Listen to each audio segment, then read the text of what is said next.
तो चलिए शुरू करते हैं class 12। Yes, class 12 chapter number first physical education के अंदर प्लानिंग इन स्पोर्ट्स। सबसे पहले तो माफ़ी चाहूँगा, क्लास 12 का हमने कोर्स स्टार्ट किया था पिछले साल, लेकिन 6 चैप्टर्स कराने के बाद वो बीच में रोकना पड़ा due to an unavoidable condition. फिर से माफ़ी चाहूँगा, लेकिन अब मुझे मौका मिला है तो मैं फिर से रीस्टार्ट कर रहा हूँ, रीबूट कर रहा हूँ क्लास 12 को। हम स्टार्टिंग से ही लेकर चलेंगे प्लानिंग इन स्पोर्ट्स से। थोड़ा सा 1 मिनट लगेगा। तरीका ये है कि मैं आपको नोट्स प्रोवाइड कराऊंगा। नोट्स के स्रोत हैं, सोर्सेज हैं Saraswati plus evergreen. Saraswati toppers की किताब है, उससे सब कुछ आता है, मतलब टोटल पेपर उसी से बनता है, तो उसी के अकॉर्डिंग नोट्स होंगे और पढ़ा मैं आपको रहा हूँ। ओके, तो चलिए शुरू करते हैं। सबसे पहले प्लानिंग समझ लेते हैं, क्योंकि हमें पता है विदाउट प्लानिंग तो मैं यहाँ पर खड़ा भी ना होता। प्लानिंग का मतलब क्या है? प्लानिंग एक सोचने का प्रोसेस है, तो हमें भी पता है planning is an intellectual process of thinking. Intellectual process इसलिए बोला क्योंकि सोचते तो हम हजारों थॉट्स रहते हैं, लेकिन एक स्पेसिफिक थॉट जो कि किसी काम को हद तक पहुंचाने के लिए हो, उसे बोलते हैं planning. So planning is an intellectual process of thinking in advance about developing strategies. उसमें हम स्ट्रेटेजीज डेवलप करते हैं कि कैसे मैं इस टास्क को कंप्लीट करने वाला हूं, जो कि चाहिए होते हैं रिक्वायर्ड गोल को अचीव करने के लिए। सबसे पहले दिमाग में फिट कर लीजिए कि एम होता है एक, सिर्फ एक एम, बाकी सब होते हैं ऑब्जेक्टिव्स कि मुझे इस एम को पूरा करने के लिए। फॉर एग्जांपल, अगर मुझे सब इंस्पेक्टर बनना है तो सब इंस्पेक्टर है मेरा एम। उसे पूरा करने के लिए ऑब्जेक्टिव्स क्या होंगे? छोटे छोटे एम जो होंगे वो क्या होंगे? जैसे मुझे डेली रेस करनी है, जो उनकी रिक्वायरमेंट होगी, एक्सरसाइजेस करनी है, बाहर का खाना नहीं खाना है, मतलब ये मेरी डाइट है, और उन्हीं के अकॉर्डिंग जो पढ़ाई करनी है वो, और आचरण अपना। तो ये हो गए मेरे ऑब्जेक्टिव्स कि मुझे इन्हें पाना है। अगर ये पा गया तो फाइनल एम मेरा क्या है? इंस्पेक्टर वो मैं बन जाऊंगा। तो ये प्लानिंग का महत्व है। अब प्लानिंग के बाद, अच्छा प्लानिंग का थोड़ा देख लेते हैं कि हम स्पोर्ट्स की बात करें, फिजिकल एजुकेशन की बात करें, हमारे इंडिया में मोस्ट ऑफ द स्कूल्स में एजुकेशन पर ध्यान दिया जाता है, लेकिन फिजिकल एजुकेशन पर इतना नहीं दिया जाता। सिर्फ एकेडमिकल एजुकेशन पर दिया जाता है। फिजिकल एजुकेशन पर अब भी ध्यान देने की जरूरत है, स्पोर्ट्स में अब भी बढ़ावा देने की जरूरत है। ओके, तो अब चलते हैं कि ऑब्जेक्टिव्स क्या है प्लानिंग के। अभी आप समझ गए हैं कि प्लानिंग के ऑब्जेक्टिव्स का मतलब क्या होगा। देखो, सबसे पहले प्लानिंग करने से होता क्या है?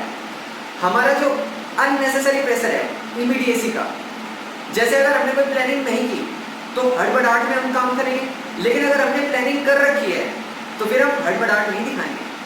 तो ये रिड्यूस कर देता है unnecessary pressure of immediacy. Immediacy आप समझ गए क्या था।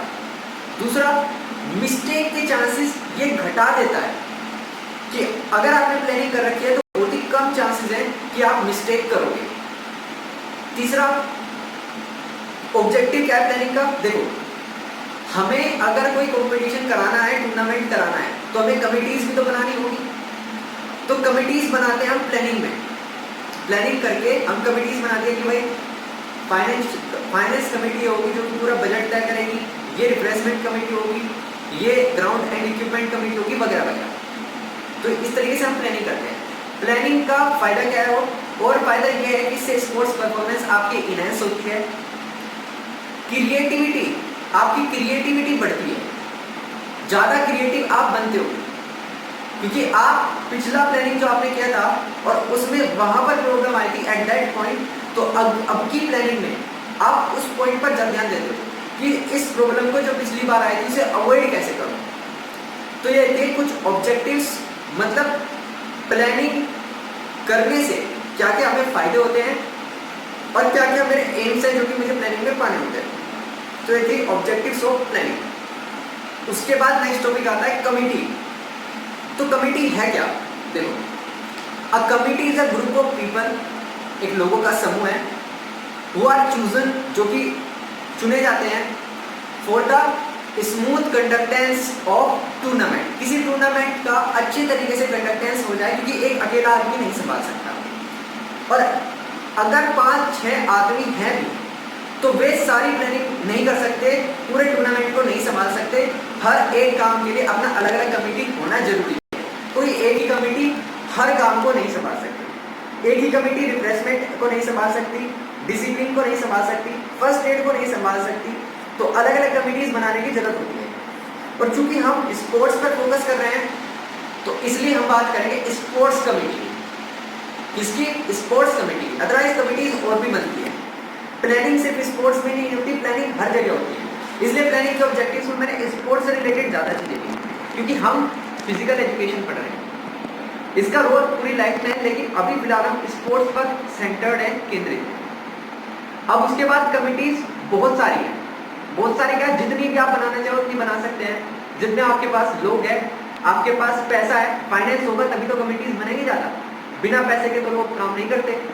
देखो, सबसे पहली कमेटी और इम्पोर्टेंट कमेटी जो आपको चाहिए किसी भी टूर्नामेंट को कराने के लिए, एक चीज हो कि कमेटीज का सीक्वेंस आपको ध्यान रखना है।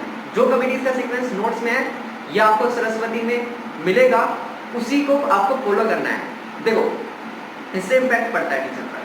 सबसे पहली कमेटी है पब्लिसिटी कमेटी, क्योंकि किसी भी टूर्नामेंट को कराने के लिए सबसे पहले तो उसे पब्लिसाइज करना होगा, लोगों तक उसकी पहुंच हो, लोगों को पता चले कि हाँ ये टूर्नामेंट होने वाला है, तभी तो लोग उसे देखने के लिए आएंगे। अदरवाइज कौन देखने के लिए आएगा? अगर देखने के लिए नहीं आएगा तो टूर्नामेंट का फायदा है, पैसा कहाँ से आएगा? स्पोर्ट्समैन जो है वहां पर, जो अपना खेल दिखा रहे हैं, किसे दिखाएंगे? उनका उत्साहवर्धन कैसे होगा? सिर्फ पैसा पैसा पैसा ही नहीं है। पब्लिसिटी अगर करानी है तो पब्लिसिटी कमेटी तो चाहिए। सेकंड नंबर पर आता है ग्राउंड एंड इक्विपमेंट कमेटी। इससे पहले भी कुछ कमेटीज आती हैं, आप वही सीक्वेंस याद रखिएगा। ग्राउंड को संभालने के लिए जो कमेटी चाहिए, ग्राउंड की देखरेख के लिए, वो ग्राउंड एंड इक्विपमेंट कमेटी बनती है। मैं सिर्फ आपको उन 4-5 कमेटीज के नाम बता रहा हूँ जो कि आपको कमेटीज लिखने वक्त मेंशन करना ही करना है। Publicity committee. अब तीसरे नंबर पर आ जाती है boarding and lodging committee. Ground and equipment committee हो चुका है। बोर्डिंग और लॉजिंग कमेटी का काम क्या है? जो वहां से आ रहे हैं स्पोर्ट्स पर्सन, उनके रहने का, खाने का जो इंतजाम करती है वो बोर्डिंग और लॉजिंग कमेटी है। एक चौथी कमेटी हो गई ट्रांसपोर्टेशन कमेटी। उन्हें वहां से लाने का, वेन्यू तक, जो स्पोर्ट्स वेन्यू जहाँ पर हो रहा है टूर्नामेंट, वहां तक लाने का, छोड़ के आने का, ये ट्रांसपोर्टेशन कमेटी का काम होता है। एक आता है आपका रिसेप्शन कमेटी, जो उन्हें आते ही स्पोर्ट्स पर्सन का जो अतिथिगण आए हुए होंगे उनका जो स्वागत करेगी कमेटी, वो रिसेप्शन कमेटी। अब मैं इनका सीक्वेंस बता रहा हूँ। सबसे पहले नंबर पर तो आएगा पब्लिसिटी कमेटी, दूसरे नंबर पर आएगा ट्रांसपोर्टेशन कमेटी, क्योंकि देखो पब्लिसिटी के बिना कुछ नहीं, फिर पब्लिसिटी कर दी, अब ट्रांसपोर्टेशन होगा तभी तो वहां पर स्पोर्ट्स पर्सन पहुंचेंगे।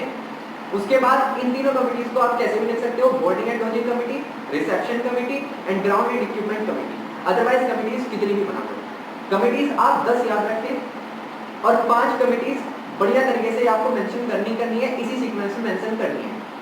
Otherwise discipline committee, refreshment committee, announcement committee, first aid committee, कितनी कमेटीज आप लिख सकते हैं। तो ये था हमारा कमेटीज का टॉपिक। तो कमेटीज हो गई, प्लानिंग हो गई, प्लानिंग के ऑब्जेक्टिव्स हो गए। अच्छा, प्लानिंग के ऑब्जेक्टिव्स को आप इंपोर्टेंस भी लिख सकते हो कि इंपोर्टेंस ऑफ प्लानिंग, प्लानिंग का क्या इंपोर्टेंस है, उसमें आ जाएगा उसके एम्स, उसके फायदे। ऐसे ही प्लानिंग के क्या ऑब्जेक्टिव्स और उसके एम्स और फायदे साथ साथ दोनों। तो पढ़ाई करते रहिए।